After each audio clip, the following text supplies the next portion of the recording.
Ime mimo choche bodo mkonito uchre mito dedo hoto pode bodo pipla poto hiweme pomilese asancho potoji bondindo san fifo mito lu kede lu chijo hode ro vivo pluno ton avo hihun lu po mito le ton zun yo to bibo me ate akpasa me to Jesu ni come boy mi máa pọ́n kó dodo ete gai Kristi Jesu sena ehe o de po máa mi to nya máa mi to so de o tu clara la siendo a huzuro sien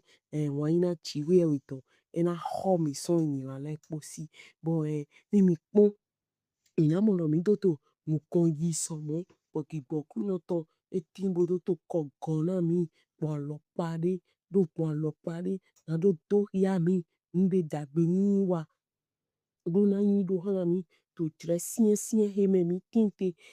mo ye kaine me we na no tete do yin o hota o deloton we etito o samle o taito kande e huyato a foto toto e dodole doku do okurongo bo sono wadagbe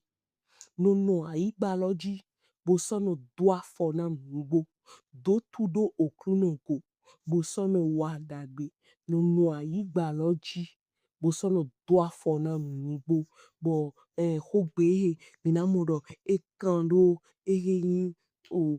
do hiadego to tleme mitite so de do sisien so madra peko chiego mimo peto supo ye do ko gbe chiego ye do godo do bolile koso inu me sento iton lede bolile koso ye hin ohun to re hin ho iton lede shiba mi we yi Kristi to mgbo mele jile sisien me we ino ngiro mi Kristi to mgbo me we ni akpon òwe tàjí mi ò gbọ́n lẹ́ kẹ́kẹ́ bó wá fi jẹ́ wé dóhe àmì àlọ́pàdé lóògùn àlọ́pàdé èdàgbé dìgàn wíwádó sán ìdàlíétọ̀ bo egbe lo mando hende weta aihache pa inugo bo minalo ni ode hoto ogbe onyi melo poto ndi we di to chime so asan ton die bon bo e wa swing bere nto kikame okruno etenji ngando holo dendo fifo we evo godo ikolodo aihache me bo wa si wewe na lo idimo we ni mi ze udo wewe mi to nando mi nihu o Samueli aweto o taeton ko ehweropo Samueli aweto o taeton ko ehweropo afo eton o gbanu kuropo do je kande elanu kuropo o Samueli aweto o taeton ko ehweropo afo eton gban elan lopo do je kande elan lopo era hia bo mi na isi seto sí láyé ilé adénu lọ́sọ̀ kéde wá sán lógélímì esọ́fẹ́ àgàyè jọ́dánì kó àkọ́rú tó nádó pẹ́ẹ́ jẹ́ jọ́dánì dòdò tán tìbíye bálízí láyé ní òmẹ òyànkó sùsù yẹlọ òpè kan wí mẹ́kó èkó sọ wúlé àwú ná kó nùdùdù kó òdò ná emúlọ̀ ẹ̀yìn tó mahana yìí mi na umeta puta la radewe ewo akọlọsọ dọkran balzi la yedomo yeke jiwa agatote yena sọ kọwedo de Jerusalem me balzi la ye sọ dọkran akọlu dọmọ nemu we asan ope titọlẹ bọ yena do hejipo akọlupo yi Jerusalem yeto egbe yin ope kan wimeko nye sɔsɔ gãta wɛto dagbe ko nyra ko tsetse mɛmɛ si to ye sɔsɔ gãdɔ nuhe nye do tabi nuhe nye nukɔn nye sɔsɔ gã se okpe sunu hãditɔ le kpo nyɔnu hãditɔ le tɔkpo ba ene utu ete utu wɛ mɛmɛ si to ye nado nyi agbãɖeha axɔluklu nɔtsi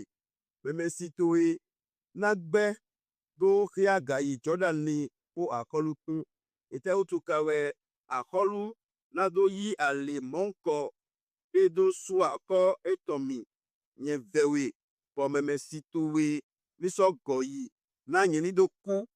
to da ko chetitime to oyodo otoche ko no che ko tontali jiba da yego jim hami meme sitowe bo ewo ni fia gayi po akoluku no ti po wahra nuke na so awo ya dagbe kanwe aholuso grondo mo jim hami na fia gayi kemi nye na so wa enehi na so awo ya dagbe kanmi odo nu de pope ye na kamioso di enewe nye na wa na we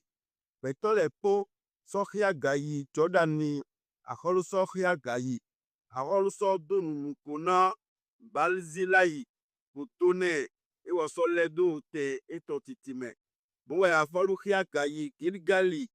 jim hami sohia gayi kpekpo ome juda tole po sohe akolu hia gawa po oka ome izeli tole po ga po ba yego ome izeli tole po wa akolu de butohran akolu domo ite utu meme sunu mitole ome juda tole finweyi oso he akolu po pepito tole po hia gawa jordani po ome davidi tole po ede ome juda tole Finero binano tedo o mimodo o jre hime Davidi tokson na lu singando waleko i bazila ide na lu indagbe ni nyoto edo hre tukla da hode mewe tonson tukla o eyi wesun o hon wesun to fieno kon sinde fienye to asinkpo etonji bo to ye kan ene lome kwenye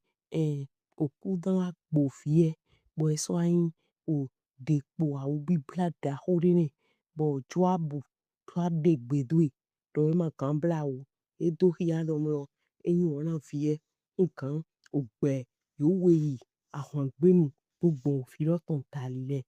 we emi wa fon na lo singano ton jra nukumendo ona do ano te to Hong Kong bo togun etole na do akpe gbon bazilaide na do yin dagbe nyo to do hlen toli bazilayi wenwe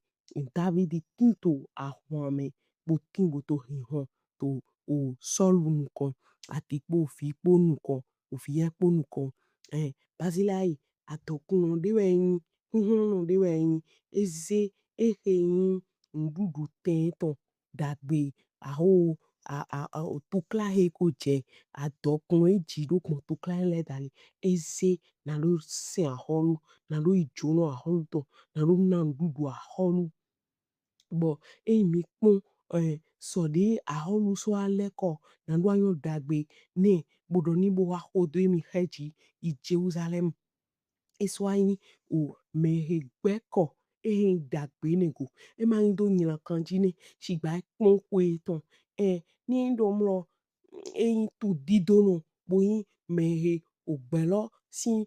dona dagbe de jewe kondo me egbe so jona du ni ete hodo aholu ina hoema agbasa zin tole agbasa jrado tole ye ma gon agbasa eto ma zin ye ma gon agbasa eto ma jro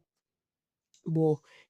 ema kun ege o dona ene logo pere eso adona aholu do mina zin he gbon Jordani me na jle pere be menu emi kato sen bo ganzo zin he gbon Jordani lo me shigba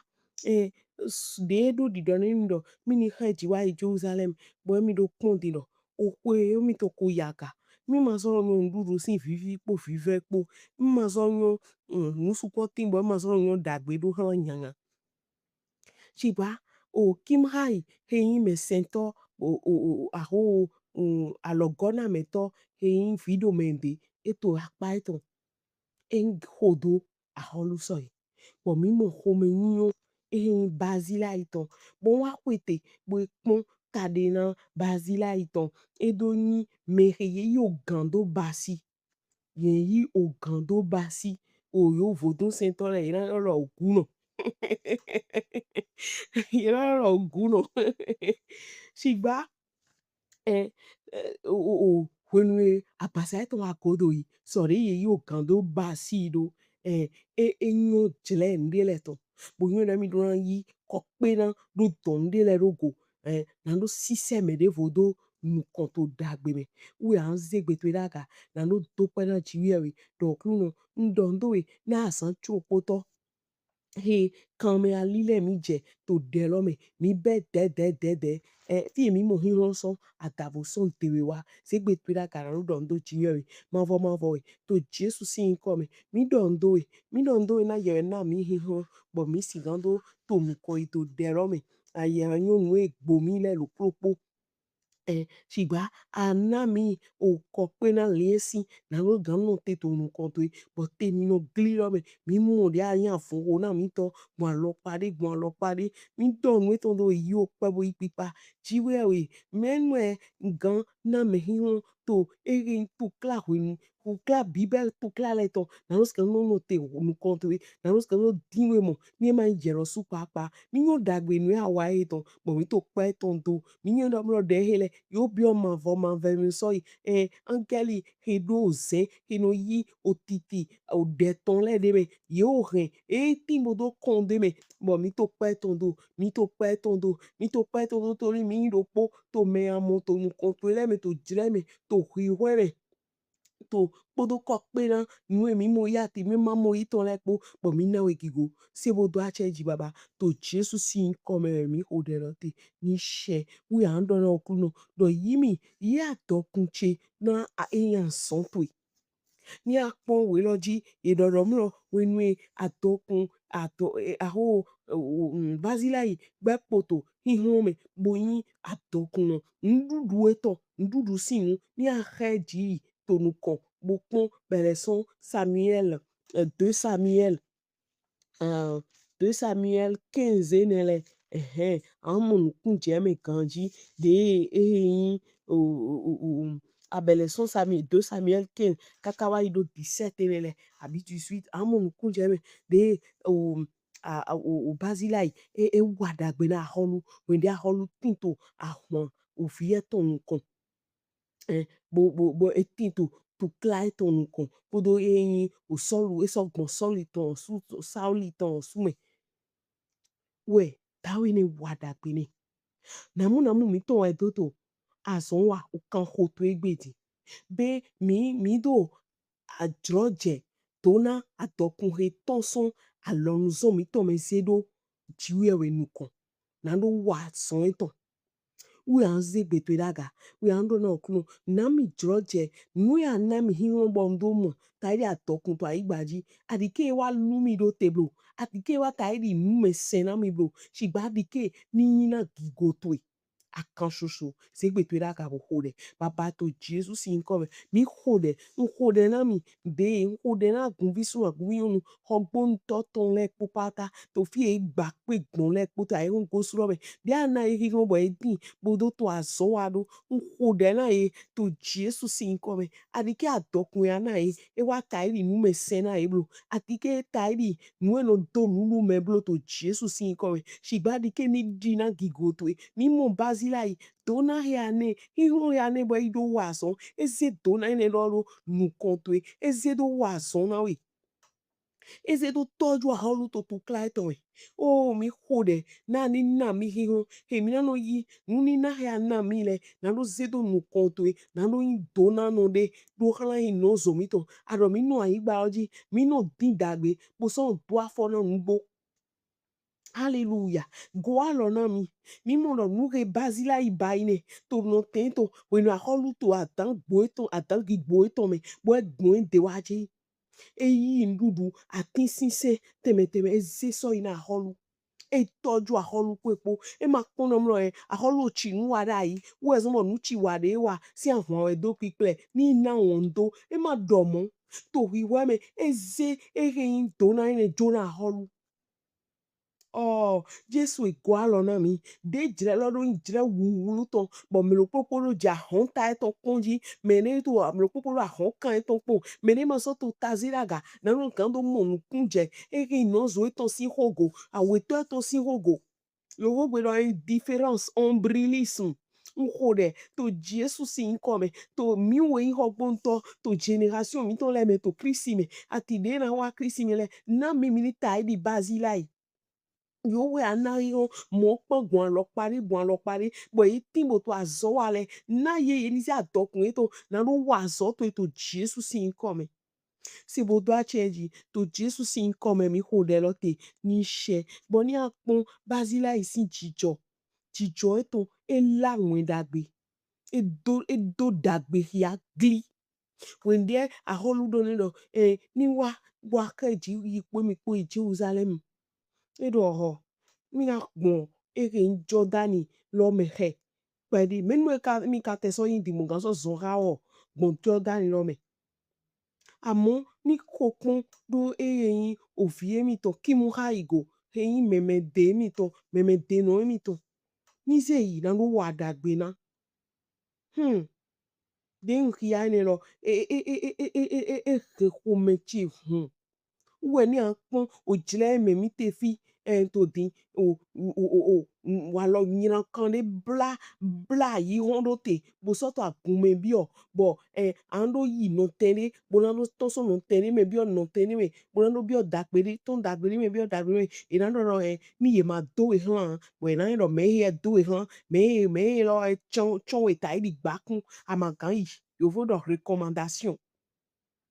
bon mo me de le iran to dido di do hlan lo we chu iran do hlan e kan o yi we una kan do jiwe lo da gbe to le de no igbon ri mo ya so lo wa lo yin kan lórí mi ka pon bazilai mi ma mo ene de pepe to esi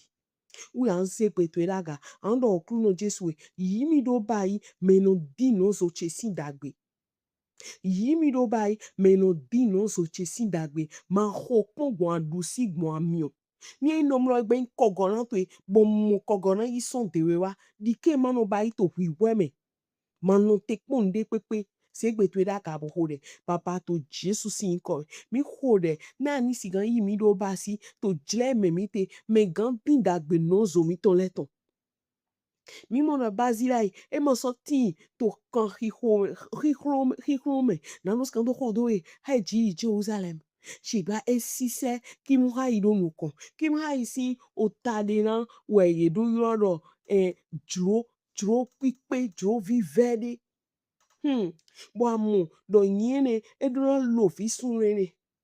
bo ahe na no sigando ipe podo bazila ipo bo no film wa so kaka kan le wa ho ajiji me pon ye sise han nkan to dagbe me ye sise bi o gigo a holule to me oh nkode to Jesus to si come na mi nino di no zo mi to le sin dagbe na no skan no sise e han so bi o gigo dagbe de vore me mi si gan pa ido gbon dagbe lila mi si gan pa ido gbon na ikode na wutu no mi si gan pa si na lo idi o ni kogona gbetoto ro bo ho na me bo ho wiwe dali na lo re adogbigbo me yo vodo exhortation chale gwa lo na mi to Jesus si come gwa lo na mi ti tengbe se bo do a cheji to Jesus si come mi ho de lote ni she bo ni mi pon bazila yi mi na mo e ko yin me de bo ti do ko pe na e do ko pe na mi ye me wona won na we ro hegbe to pe ko pe na flewe ro nu ete mi bro ye do won na Kristo nu de me yin gun e le pepepe ndo droje ndo aho ni no na zangbo alopade gun alopade na no suna me do to hoche mele lo popo mo nyu de okun he do ya mi kle bi aso e ton shiba ko pe na won ina jiwe we ton do han mi e he do ya mi lo mlo le branu e jiwe we ni na pre ho me do aso yin kan wa to le poto aigbaji fi na o fa sudo edo do kona edo do akona mu yesu na do akona mu na ro hode na kento chire we an zegbe to daga na ro sigando bio yin voji wan na loto mi o hode ni loto so ya ma do wan na pipi ama gan din dagbe no zo to wan cho din dagbe fi eze we do to na ro sigando ide do vo so to kla e jalo me to dagbe wa to le we na de do vo aso yin kan wa to de pipi mana zre je lo koja e ma yin we do do mo kru no we do do mo ko si asan dide Asonyi ka wato de man le vojo de pepe man azre jre lo koja adabu ele vojo u an hode do kruno vodeji amisisa won ina toro o kozen a misisa ti go renu ya misisa won ina to e do nu konto ndi ndo man do won ina man kan wa dagbe man kan din dagbe no zo cheto na inu ve uno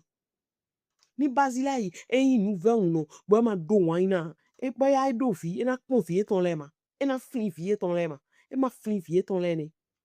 me glo e ton e basila o kim ha yima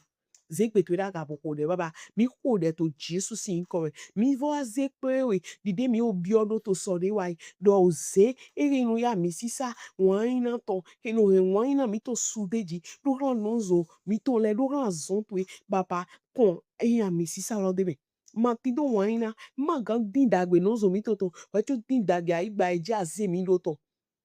uwe mi hode to Jesus sin come mi vewe babai di ke na ma won ina ni sude jido go to mi me to Jesus sin come won ina we basila ido bo e ma ro kun e ton titi e pon e mo do ro ku mi to yaka agbo pe mi no chi kole mi e wa sise wa do nkan me de to e ma te so frin le ro me de to e mi to me de mi to me de he vi lo yin e lo ran toju emi e du na go alo mi e du na go alo mi na ro do chokoto mi na ro lawu e he o e mo do dagbe jere nkude to Jesus sin come na mi ni din dagbe no zo mi to leto de je lo ro siele bo mi ro popo wa ko dodo ide pon dodo ahon kan to pon dodo nu e ana e le pon ye ma so gan jota na no kun no zo ito le si pour claran na no do me na no go alo na yi mi le do by de novo yi to do me to chi le do by me novo de novo yi me na do to o de le bo yi jerovo na do skando hode yi do by de novo to Jesus sin ko we do akodo na mi no dagbe wa to we na zinjre lo zre aro nyina wa to ri pe ma la jre ro koja nítorí mi to te mi o so nu eto no te dagbe na no suna ekele de alorun so eto we hode do yi mi do mo ege dagbe dinto no so mi to leto se bo do acheji to Jesus sin come mi o de lo te ni se bo ni apon dagbe wa e basila iji e fleje ji gbohun ebe bo yi siseje e yin o ahon kan aholuton si o pa me na lo bu dagbe fivi eto don le ajiji me e ma do nkun ando na okun no flimi do dagbe ji de ado yiro mi na son dagbe de na do wiwa bo na do tito so me puson de pon lo pare kle di kogona bi bo we to flin yesu bo ni blije ji bodagbe to ni blije ji bodagbe to ni flimi mo bodagbe to ni dimi mo se gbe to da ga na do singa do hole baba to Jesus sin come de ado migro na do ska do din daga igba eji mi tinte to fi mi tinte to le mi hole to Jesus sin come adike mi ule gbo agba dagbe to ton lo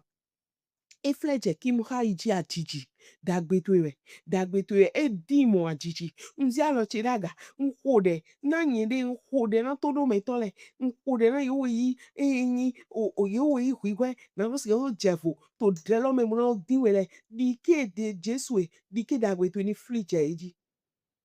dike dagbe lo ni jaka di jikun lo eji dike dagbe lo ni hu sina igba hu ye ton le ro proko to Jesus sin come nu me ni la o je tu kla mu we mo pon bo ye ma mo o hode to Jesus sin come de basila in kole pe to Jesus sin come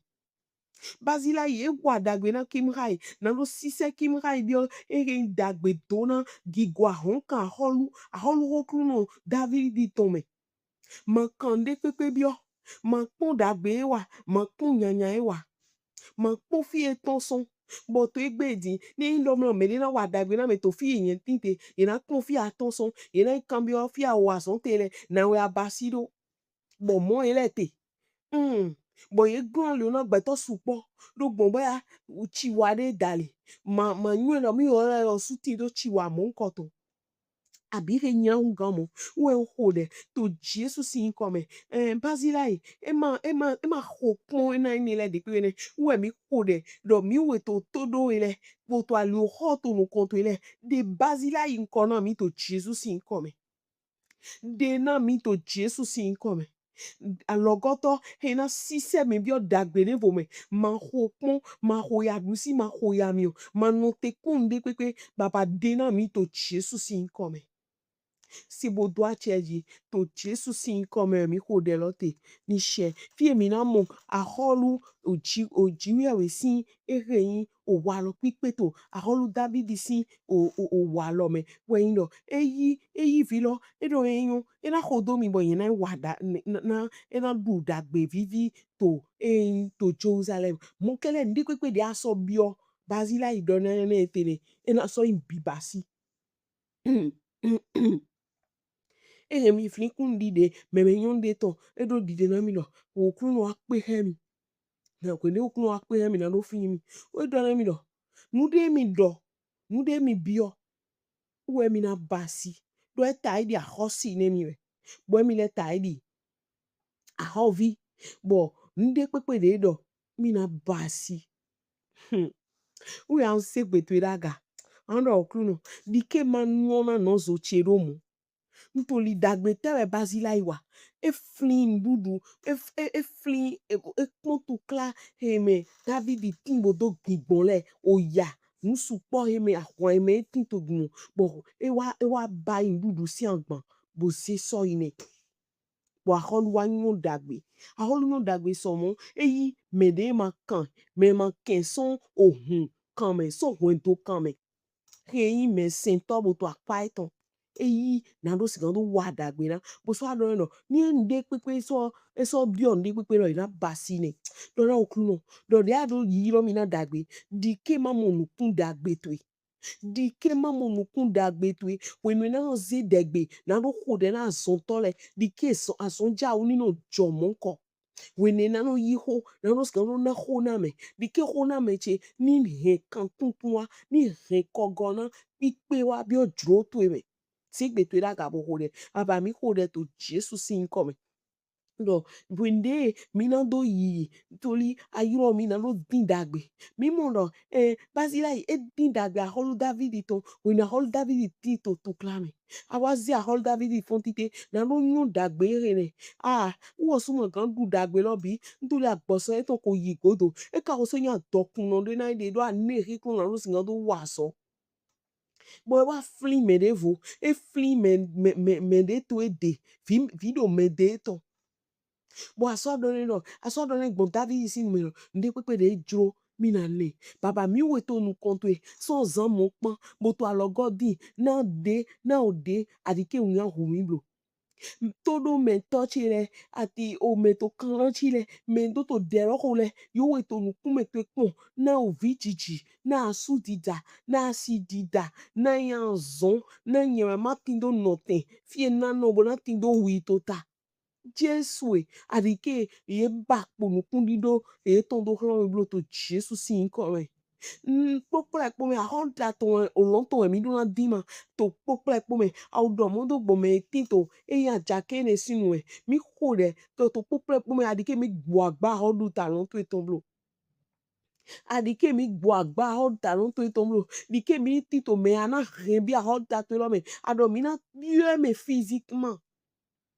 podo agbasa gigono ropo ndinu na hoele po donc nu support timbo jokpo do yen po bon nu do hiale dali bo ema ilalo ya dodo bon hode na todo me tochile hode na imento de lo mele hode na ren me chele he tinto ya me krisi me to nu mele do ani na mi do propo na ma mi du to holda to me se bo do acheji to Jesus sin come mi hode lote ni she me wana anando na okuno do nami kokpe na wenu na to dagbe wana mele dike ma tinto kokpe na mama do nu ko agban me de voto me blo bazila ihe na do nu ko agban David to me ma ena do pae na take betwe da gabo hode baba to Jesus sin come mi vo bio kokpe na mi mo si gan lo do mi ma lo do nu ko agban no zo mi to le to me blo de pepe de na ido to Jesus sin come ma vo na mi kokpe na to Jesus sin come na mi kokpe na adike mi do nu ku me de vo si agban me blo Adike mi wa dagbe lobo no tekpo nde kporo. Me anso zona mi le. Wenu ana zan ye. Bo ena dagbe wa tona mi. Dike ye ni tindo kokpe na de ana mi. Bo mi na do inyon dagbe. Ni inyon to nukun eto me to Jesus si nkome. Ntoli de le vone. Me de vole na hokun na jile kporo. Na mplon de mba yine. Kponu de ba yina mi.